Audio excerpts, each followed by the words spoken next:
الرجیم اعوذ باللہ من الشیطان الرجیم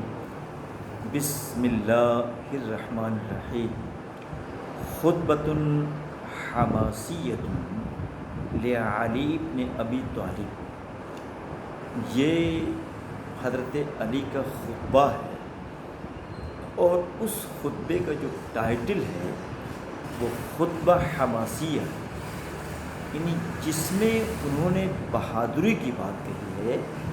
جہاد کی بات کہی ہے اور مخالفین خلافت یا مخالفین اسلام کے مد مقابل آنے کی بات کہی ہے اور ڈر اور خوف سے نکلنے کی بات کہی ہے، اس لیے اس کو خطبہ حماسیہ کہا جاتا ہے۔ لما اغارا سفیان بن عوف الاسدی علی الانبار فی خلافت علی، کہتے ہیں کہ سفیان بن عوف الاسدی نے جب انبار پر اٹیک کیا تو اس وقت خلافت حضرت علی کی تھی۔ وعلیہ حسان البکری فقتلہ، اور کہتے ہیں کہ اور وہاں پر جو قبضہ تھا یا جو جس کی سربراہی تھی وہ حسان البکری کی تھی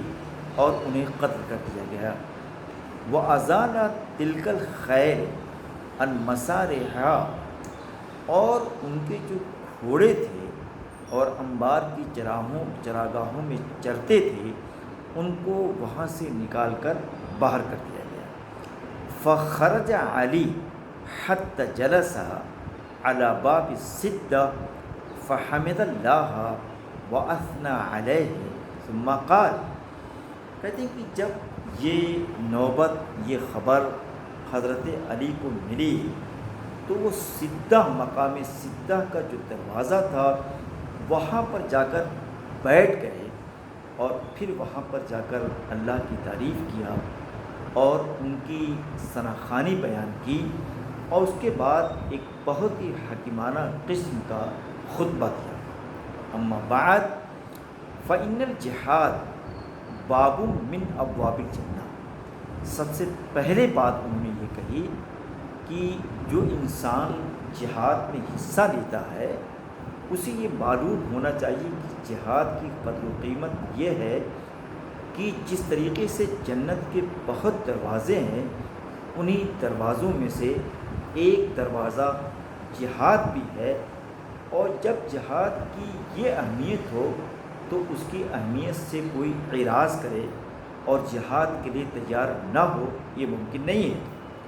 فمن ترکہ البسہ اللہ ثوب الذل واشملہ البلاء والزمہ الصغار، اور یہ کہنا چاہتے ہیں کہ اگر کسی نے جہاد سے انکار کیا تو یہ کہنا چاہتے ہیں کہ یوں جانیے کہ جہاد سے انکار کرنے والوں کو اللہ تعالیٰ ذلت کا لباس ان کے جسم پر ڈال دیتا ہے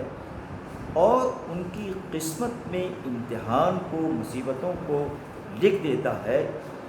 اور ذلت و رسوائی ان کی قسمت بن جاتی ہے۔ وَسَامَهُ الْخَصْبُ وَمَنَعَهُ النِّصْفُ، اور اسی طریقے سے ذلت و رسوائی اس کی قسمت، اس کی تقدیر بن جاتی ہے، اور کہتے ہیں کہ بھلائیاں، عدل انصاف، کہتے ہیں کہ اس کو روک دیتے ہیں، یعنی یہ سب چیزیں اس سے رخصت ہو جاتی ہیں۔ إِلَّا وَإِنِّي دَعَوْتُكُمْ إِلَىٰ قِتَالِ هَؤُلَاءِ الْقَوْمِ لَيْلًا وَنَهَارًا وَسِرًّا وَإِعْلَانًا، کہنا یہ چاہتے ہیں کہ میں نے تم لوگوں کو بارہا یہ آواز دی، بارہا یہ تم لوگوں سے میں نے کہا کہ جو انباری ہیں، جو مخالفین خلافت ہیں، ان سے جنگ کی ضرورت ہے، ان سے جہاد کرنے کی ضرورت ہے۔ یہ بات میں بار بار شب و روز کہتے ہیں کہ کبھی خاموشی کے ساتھ اور کبھی بباغ دہل اعلان کرتا رہا۔ کہتے ہیں وقلت لکم، اور میں تم سے یہ کہتا رہا کہ اغزوہم، ان سے جنگ کرنا، ان مخالفین سے برسر پیکار ہونا انتہائی ضروری ہے، قبل ان یغزوکم، قبل اس کے کہ وہ تم لوگوں پر چڑھائی کر دیں، تم لوگوں کو چڑھائی کرنے کی ضرورت ہے۔ فواللہ ما غز قوم قط فی عقر دارہم الا ذلوا، کہتے ہیں کہ میں اللہ کے حوالے سے یہ بات کہنا چاہتا ہوں کہ اگر کوئی قوم جہاد سے اعراض کرتی ہے، جہاد کی تیاری نہیں کرتی ہے، جہاد اس کے لیے اپنے آپ کو تیار نہیں کرتی ہے، اور کہتے ہیں کہ وہ اپنے گھر کے اندر کہتے ہیں کہ چھپ چھپا کے بیٹھی رہتی ہے، تو ایسے لوگوں کی قسمت میں سوائے تذلیل کے، سوائے تحقیر کے، بربادی کے اور کچھ بھی نہیں ہے۔ فتوکلتم وتخاذلتم، میری بات کو نہ ماننے کا نتیجہ یہ آیا کہ تم بیٹھے رہے، کاہلی کا، تساہلی کا شکار رہے، اور تمہارے حصے میں سوائے ذلت کے کچھ نہیں آیا۔ وثقل علیکم قولی، کہتے ہیں کہ میری باتیں، جو میں جہاد کی بات کرتا تھا، مخالفین سے جنگ کی بات کرتا تھا، تم کو جگانے کی اور میدان جنگ میں لے چلنے کی بات کرتا تھا، میری یہ باتیں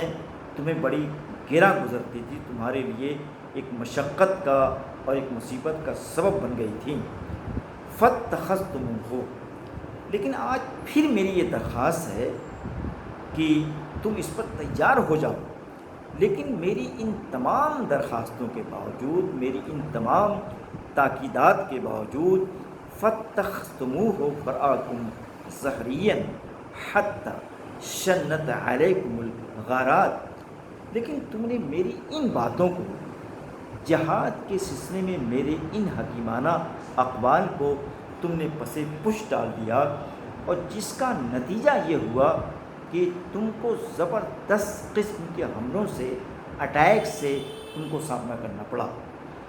ھذا اخو غامد، کہتے ہیں کہ تمہارے سامنے میں یہ کہنا چاہتا ہوں کہ یہ غامد کے بھائی ہیں۔ قد بلغت خیلہ الانبارہ، کہتے ہیں کہ جن کے گھوڑے انباری اٹھا کر لے گئے، ہکا لے گئے، وہ قتل حسان البکری، اور انبار کی باگڈور، اعلان حکومت، اقتدار، یا اعلان ذمہ داری جس کے ہاتھ میں تھی، ان کو بھی قتل کر دیا۔ وَأَزَالَ خَيْلَكُمْ عَنْ مَسَارِعِهَا، اور کہتے ہیں کہ اور تمہارے جو گھوڑے ہیں، کہتے ہیں کہ وہ سبوں نے، کہتے ہیں تم انبار کی چراگاہوں سے بھگا دیے گئے، نکال دیے گئے، یعنی انبار پر تمہارا قطعاً تھوڑا سے بھی اقتدار اور دسترس باقی نہیں رہا۔ وَقُتِلَ مِنْكُمْ رِجَالًا صَالِحِينَ ثُمَّ انصَرَفُوا وافرین، اور کہتے ہیں کہ یہ سب کرنے کے بعد انہوں نے یہ بھی کیا کہ تمہارے جو صلحاء تھے، یعنی جنگ میں نہیں گئے تھے، گھروں میں بیٹھے ہوئے تھے، یا یہ کہیے کہ عبادات کر رہے تھے، دیکھیے ایسے ماروں کو پر عبادات بھی کرنے کی ضرورت نہیں، جنگ خود ایک عبادت ہے۔ کہتے ہیں کہ ان لوگوں کو بھی، جبکہ ایسے لوگوں کو، ایسے صلحاء، ایسے ضعفاء، بزرگ لوگ اگر کہیں عبادت کر رہے ہیں تو ان پر اٹیک کرنے کی، ان کو قتل کرنے کی کے لیے اسلام منع کرتا ہے، لیکن ایسے لوگوں کو بھی ان انباریوں نے تہ تیغ کر دیا، قتل کے گھاٹ پہ اتار دیا، اور اس کے بعد جو ہے سب کے سب وہاں سے بھاگ گئے۔ انشاءاللہ بقیۃ من السطور من ھذا الدرس انا ادرسها فی الاسبوع القادم، یا غداً و بعد الغد، یا ایها الطلبہ والطالبات، وانا اريد منکم ان تقرأ وان تأخذوا هذه الرسالة التي جاءت من قبل علی رضی اللہ تعالی عنہ، لأن هذه الرسالة، لأن هذه الأحاديث عن الجهاد وعن الحرب الإسلامي أحاديث جيدة قيمة غالية، وأي شخص وأي طالب ويتفكر فيها في هذه الأحاديث في هذه الخطبة الحميسية، تو هذه الخطبة وهي تكون مفيدة ومفيدة ونافعة لأي الطلبة لكم